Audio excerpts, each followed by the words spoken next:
the mobilization of the National Guard to California was ridiculous. And now we're seeing apparently the National Guard is going to help enforce crime in DC. I don't even know what that means, or nobody knows what that looks like. Now, thank God, I'll give them credit. At least we have the saying for so long was like, you can indict a ham sandwich, I guess. And now we're going to try to indict a guy for throwing a ham sandwich, because we have that now fired DOJ worker who threw it was a foot long, okay, not a 6-inch, but a foot long sandwich at a federal officer. And we've got the Fox News host, Jeanine Pirro, saying they're going to do felony charges on this guy. But hey, you know what? I'm all for it. It's the federal government. Maybe the Democrat that comes in next can pardon the guy. We pardon, 1,600 J6ers. We could pardon one dude who threw a foot long at a federal cop.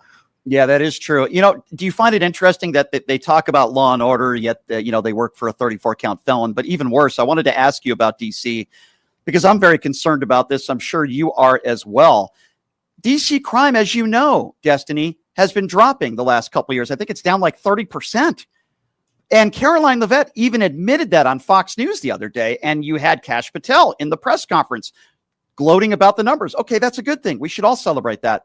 So what's the excuse for bringing in the National Guard then? If you have crime that is on the decline, why are they bringing in the National Guard? The only thing I can think of, maybe two reasons, and you could tell me whether you agree or not. So we stopped talking about the Epstein files, and maybe they want martial law. I mean, I don't know what this administration is thinking for doing this. They did the same thing in LA. What is your take on this whole thing? The problem with trying to guess anything the administration is doing is you always want to put like this insidious twinge on what's going on. But the problem is they just don't have the foresight or the forethought to do anything like long term. Like there's an argument to be made that they're trying to normalize this now so that come midterm time, they can start deploying the National Guard around ballot boxes or whatever, or intimidate people from going to actually show up and vote in the midterms. But I don't know if Trump has the foresight to do anything, that's more than 2 weeks into the future. I think that's the timeline he always gives, is like 2 weeks, 2 weeks, 2 weeks. Yeah. So honestly, God, I have no idea. I can't even from like a negatively loaded perspective, I can't think of I don't know what the point is, other than to distract from the Epstein files, or maybe because he's bored and he had nothing else going on that day. And this is the decision they made.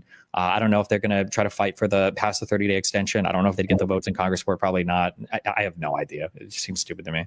Destiny, can you see a time in this country a year from now where the National Guard would be deployed to Baltimore, Chicago, and some of these other cities may be run by black mayors?